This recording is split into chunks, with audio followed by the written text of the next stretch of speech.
وَلَقَدْ يَسَّرْنَا الْقُرْآنَ لِلذِّكْرِ فَهَلْ مِن مُّدَّكِرٍ بسم اللہ الرحمن الرحیم والسارق والسارقة فاقطعوا أيديهما جزاء بما كسبا نكالا من اللہ واللہ عزیز حکیم۔ چور مرد اور عورت، ان کے ہاتھ کاٹ ڈالو، یہ جزا ہے ان کی کمائی کی، اور عبرت کا نشان ہے، اللہ کی طرف سے عبرتناک سزا ہے۔ اللہ تعالیٰ غالب حکمت والا ہے۔ صدق اللہ العظیم و صدق نبیہ الکریم۔ آج اللہ کے فضل و کرم سے ہمارے سامنے سورہ مائدہ کی آیات مبارکہ 38 سے 40 اور آیت مبارکہ نمبر 38 میں نے تلاوت کی ہے اور اس کا ترجمہ بھی پیش کیا ہے۔ گزشتہ آیات مبارکہ میں جو مضمون بیان ہوا ہے وہ انسان کی جان کی حرمت،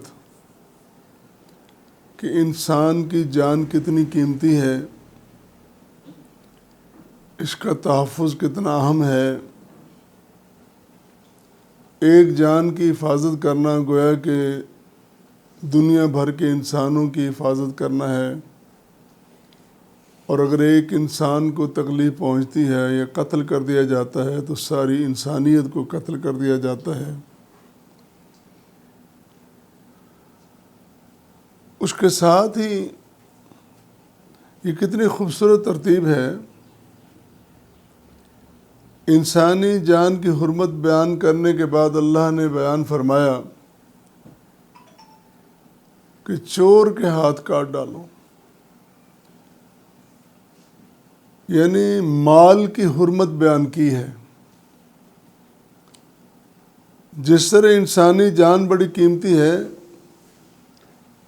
مال مومن، مال مسلم وہ بھی بڑا قیمتی اور بڑا معتبر ہے، اس کی بھی حفاظت بڑی ضروری ہے۔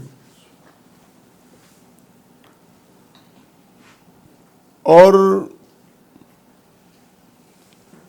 انسان کو بچاتے ہوئے، اس کا تحفظ کرتے ہوئے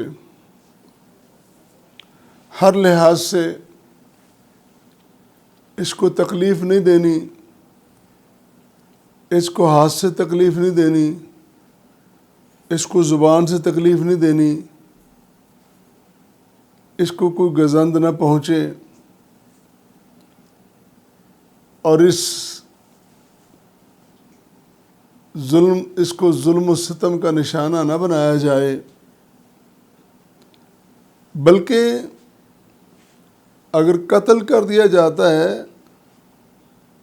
تو یہ معاملہ بیان کرتے اللہ نے فرمایا کہ اس کا بدلہ لینا، اس بدلے میں زندگی ہے۔ قاتل کو سزا دینا، تم یہ نہ کہنا کہ یہ کیا ہو رہا ہے، بلکہ قاتل کو سزا دینا زندگی ہے۔ وَلَكُمْ فِي الْقِصَاصِ حَيَاتٌ يَا أُولِي الْأَلْبَابِ، عقل والو، قصاص میں زندگی ہے۔ تو جس طرح انسانی جان کی حرمت بیان فرمائی، اسی طرح مال کا دفاع اور مال کی حرمت بیان فرمائی۔ فرمایا لا تأکلوا اموالکم بینکم بالباطل، اپنے درمیان معاملات بڑے صاف ستھرے رکھو، ایک دوسرے کے مال کو باطل طریقے سے، غلط طریقے سے نہ کھاؤ، بلکہ مال کو، انسانی کمائی کو قرآن نے خیر کا نام دیا ہے۔ مال و دولت، ہم تو لفظ سن کے متنفر ہو جاتے ہیں نا، ایسی بات نہیں ہے۔ وَإِنَّهُ لِحُبِّ الْخَيْرِ لَشَدِيدٌ، حب خیر یعنی مال کی محبت میں انسان بڑا آگے بڑھا ہوا ہے، بہت زیادہ مال سے پیار کرتا ہے۔ تو جس طرح مال کے تحفظ، مال کی قدر و قیمت بیان کی ہے، پھر فرمایا کہ اگر کوئی شخص چوری کر لے اس کو سزا ضرور دینی ہے۔ 5 سزائیں ہیں، 5 حدود ہیں جو شریعت نے بیان کی ہیں۔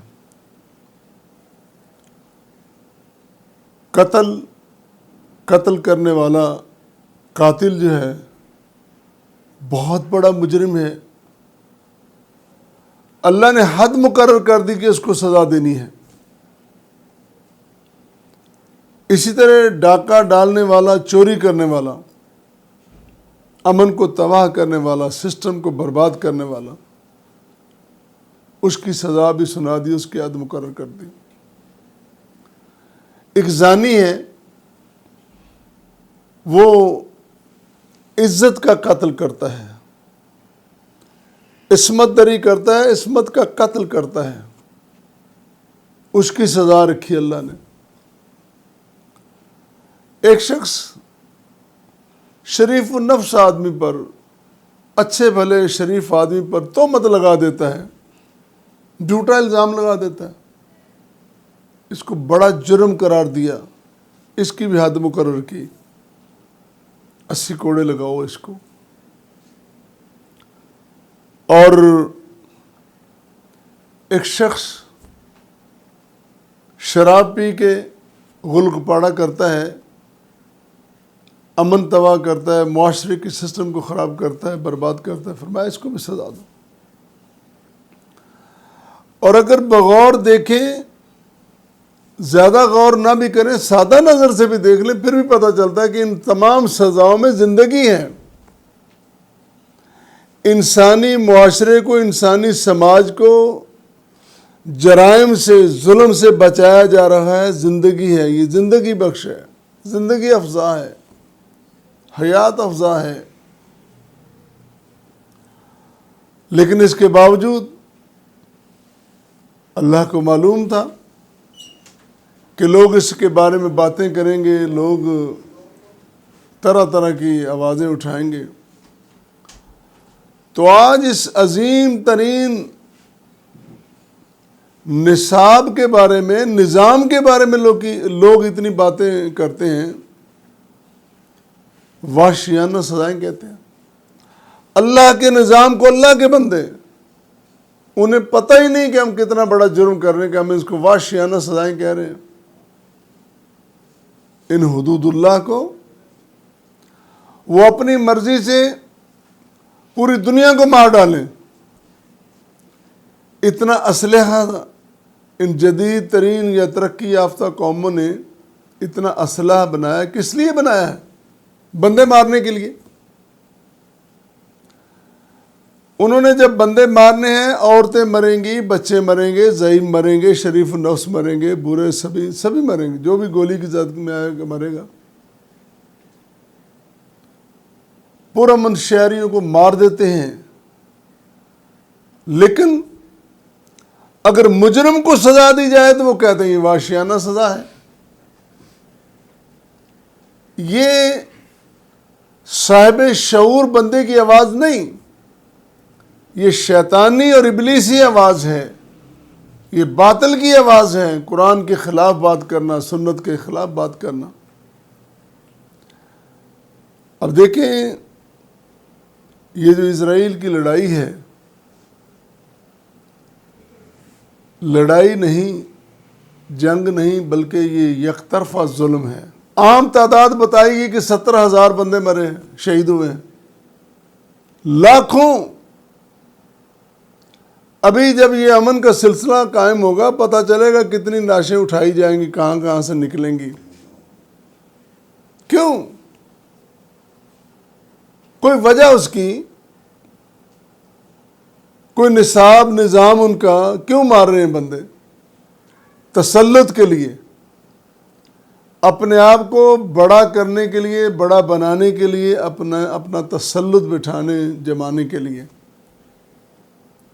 تم ایسا کر سکتے ہو، لیکن اللہ کی طرف سے باغیوں کو، سرکشوں کو سزا ملے تو تم کہتے ہو یہ غلط ہے. یہ ایسا کہنے والے بھول جاتے ہیں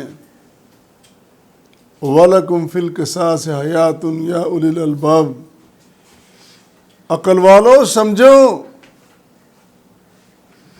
نظام الہی میں، حدود اللہ کے نفاذ میں زندگی ہے، امن ہے، سکون ہے. تم کیوں نہیں سمجھتے؟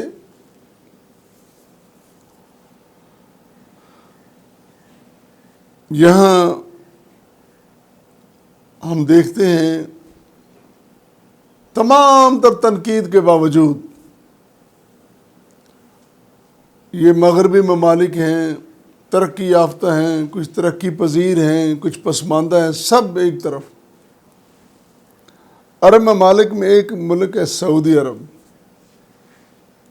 جہاں حرمین شریفین ہیں. لمبی بحث میں جائے بغیر پوری دنیا میں سب سے زیادہ ہمیں امن وہاں ملتا ہے، سکون وہاں ملتا ہے. ایک تو وہ روحانی مرکز ہے، سکون ہے وہاں. دوسرا شہروں میں جائیں، گلیوں بازاروں میں جائیں، آپ کو امن اور سکون ملے گا. چور کو سزا ملتی ہے، ڈاکو کو سزا ملتی ہے، بددیانت کو سزا ملتی ہے. انہوں نے نظام قائم کر رکھا ہے. جتنی انہوں نے ہمت کی ہے اسی قدر ان کو امن اور سکون ملا. اگر وہ اس کو اور زیادہ بڑھا دیں تو اور زیادہ ملے گا. ہم وطن عزیز جس کا نام اسلامی جمہوریہ پاکستان ہے، اسلام جمہوریت دونوں دیکھیں کہیں ہمیں نظر نہیں آتے. اگر ہم اللہ کے ساتھ کیا ہوا وعدہ پورا کریں، یقین مانے آج جتنی برکتیں ہیں کئی گنا زیادہ برکتیں ہوں گی اور امن اور سکون ہوگا اگر اللہ کے ساتھ کیا ہوا وعدہ پورا کر لیں. چور کا ذکر کرتے ہوئے السارق والسارقہ، پہلے مرد کا ذکر ہے پھر عورت کا ذکر ہے. یہاں بڑا ایک لطیف فرق بیان کیا ہے علماء مفسرین نے کہ جب چور کا ذکر ہوا تو پہلے مرد کا ذکر ہے السارق والسارقۃ، مرد چور اور عورت چور. مرد کا ذکر اس لیے پہلے کیا کہ مرد طاقتور زیادہ ہے، تو مال چرانا بھی طاقت کا کام ہے. ضعیف آدمی تو نہیں چرا سکتا نا، چوری کرنا بھی ہمت کا کام ہے. ایک تو یہ. دوسری یہ ہے کہ مرد اگر چور نکلے تو اس کی مردانگی کے خلاف یہ بات ہے. مرد تو وہ ہے نا جو غیرت کے ساتھ رہے، اپنے نظام میں، اپنے سسٹم میں رہے. اور اگر اس کی مردانگی داؤ پہ لگ گئی جب وہ چوری کرنے نکل آیا.